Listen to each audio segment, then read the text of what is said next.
My name's Manny Pacheco. If my name sounds familiar, it's because I've been on the radio for over 35 years here in Southern California.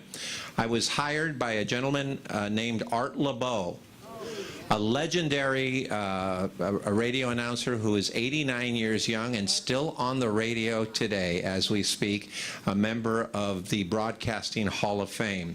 You can currently hear me every Sunday at KNX 1070.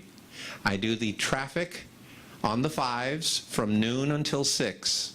So tomorrow I will be working for 6 straight hours giving you the directions on which way to go in Southern California. So just make sure you listen in. But thank you so much for joining us here for Forgotten Hollywood. Today we're going to take a look at the past. And we're going to be showing how Hollywood history and American history, or what I call Americana, intersect in what I metaphorically refer to as Hollywood and Vine moments. Like this, right? So let me first tell you a little bit about the Forgotten Hollywood journey that I have taken. When I spoke with Art LeBeau about trying to broaden my career, he was very, very adamant about seeing me do more than just radio. So I decided that I was going to actually write about some of the great character actors from Hollywood's golden age. These are the folks that appear below the titles of films, because we're never going to forget Humphrey Bogart or John Wayne or Clark Gable, or Elizabeth Taylor, or Marilyn Monroe, or Bette Davis, or Katharine Hepburn, or Cary Grant, or James Stewart. They're always going to be remembered. But how many times have we watched a terrific movie like Gone with the Wind, or It's a Wonderful Life, Stagecoach, The Adventures of Robin Hood, and we see a familiar actor and we say, oh, we know who that is, that's... And we are just about a generation or two from forgetting exactly who they are. So I decided these are the folks that needed to be remembered. What I didn't know as I started writing my books is they tell extraordinary stories about American history. Stories that involve the Great Depression, the end of World War II, the assassination of a president, and McCarthyism.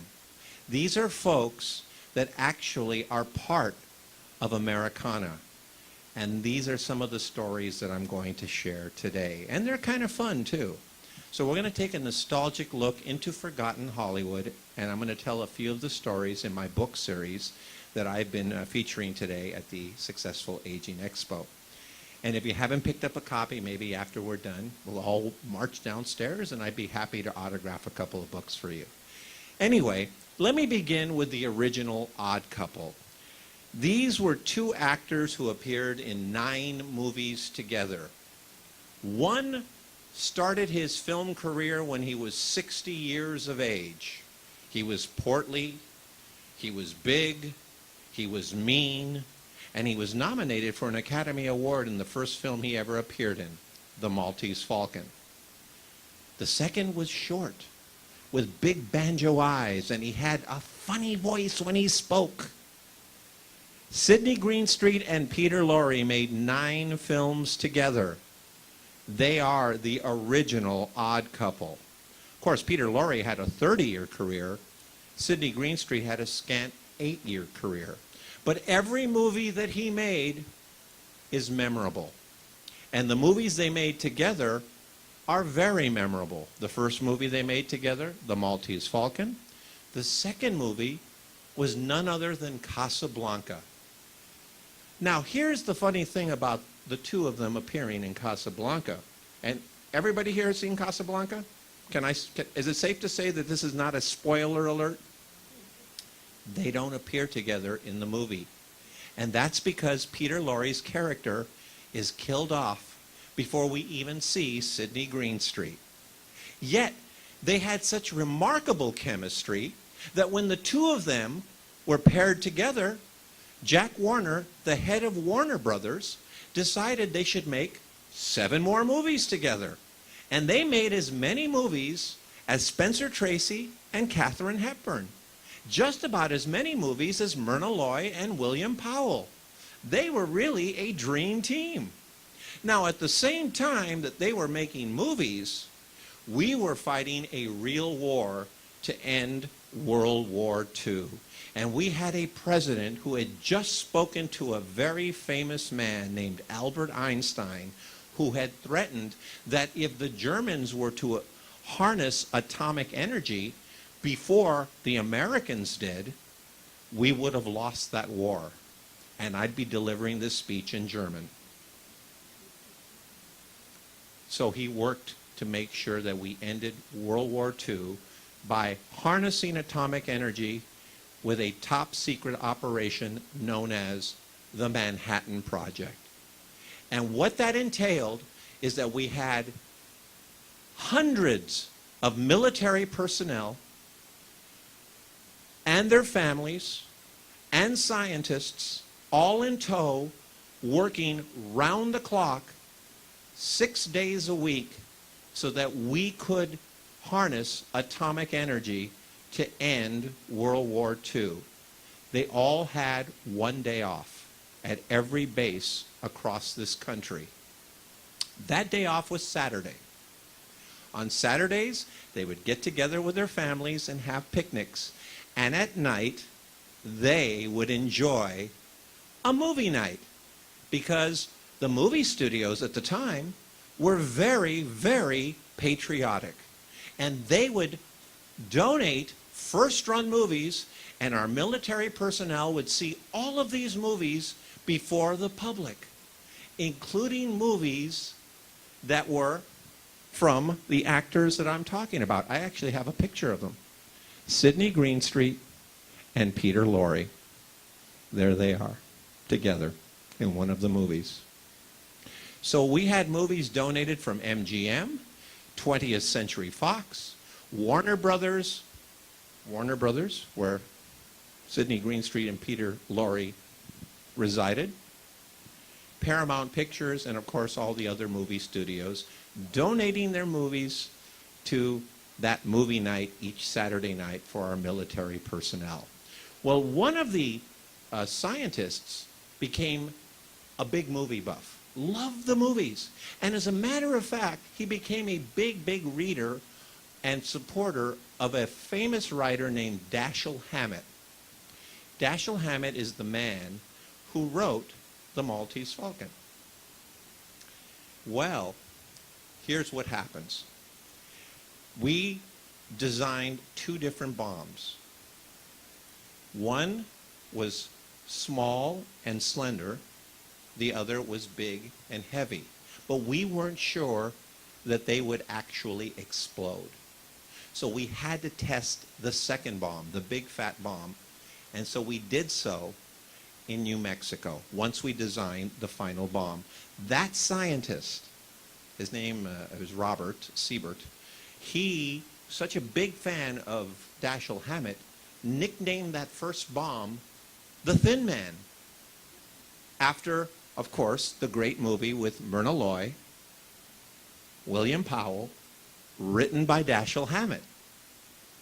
Well, it exploded, it worked, we were ready to go if we needed to use the bombs on Germany. Well, we didn't. Hitler surrendered, but we were still in a fight against the Japanese. We lost a president. He passed away, FDR. We have a new president, Harry Truman, and he authorized that the 2 bombs be dropped in Hiroshima and Nagasaki. The first bomb, that slender little bomb that we're talking about, that had a nickname too from the same scientist that we're talking about. He decided to call that bomb the Little Boy. The second bomb, the big chubby bomb, he called the Fat Man, named after Peter Lorre and Sidney Greenstreet from the Maltese Falcon. And of course, then the bombs were dropped. There's Hollywood history and American history intersecting. But I've done some further research and found out that there's even further ties to Hollywood that I didn't even dream about. The Fat Man bomb was so big, they could not actually clamp it in the bottom of the plane to make sure it would drop. You've all heard of the Marx Brothers. Chico, Groucho, Harpo Marx were the funny ones. There was one that wasn't so funny. His name was Zeppo. And so when MGM bought out the contract of the Marx Brothers in 1935, Zeppo Marx retired from the screen and he disappeared to become a movie mogul of sorts looking for talent. He discovered Lana Turner. She was not discovered at Schwab's. Zeppo Marx actually discovered Lana Turner. But he also became a manufacturer of items, including clamps. Well, this scientist, who was just this big movie buff, knew that this would be the most wonderful thing of all if he went to one of Hollywood's icons, one of the Marx Brothers, and bought the clamps that would be used on the bomb that would be dropped in Nagasaki. So Zeppo Marx has a tie to the dropping of the bomb in Nagasaki and the end of World War II. The first 3 bombs that were dropped and tested all have ties to Hollywood. The Thin Man bomb, the Little Boy, and the Fat Man. But now I've discovered that after the war, we still weren't sure that the bombs would work, and we wanted to make sure, so we tested one more bomb in the Easter Islands in the South Pacific in 1946. That bomb was flown by a couple of pilots who had went to the movies the day before they actually conducted the mission. And they got to see their favorite actress, Rita Hayworth, in one of the great movies of all time with Rita Hayworth and Glenn Ford called Gilda. And they decided that they were going to nickname that 4th bomb Gilda. Another tie to Hollywood. Now, Rita Hayworth was making a new movie at the time, and she was told by her husband, famous gentleman of his own right, director, producer, actor, Orson Welles, that a bomb had been tested in 1946, and they nicknamed the bomb Gilda. She threw a fit. She turned over a table. She got excited. She cursed and she screamed, and she couldn't believe that they would compare a bomb to Rita Hayworth. She was assuming that all of her movies were bombs, as opposed to the fact that she's a bombshell. But she was a Mexican Spitfire. Well, good old Orson Welles calmed her down, and he said, look, you remember that first bomb in Hiroshima that was dropped? Well, the plane was nicknamed by the pilot the Enola Gay, after the mother of the pilot. This is a compliment. This is an opportunity for you to shine. So what I need you to do is to write a note to these pilots and an autographed picture, and let's send it to them. And after he calmed Rita Hayworth down, she did just that. And they were thrilled. The first 4 atomic bombs that ended World War II are tied to Hollywood history. It's an amazing fact that I've come to find out, and it becomes more amazing as I look into it. 2 of those facts aren't even in my books because they're that brand new.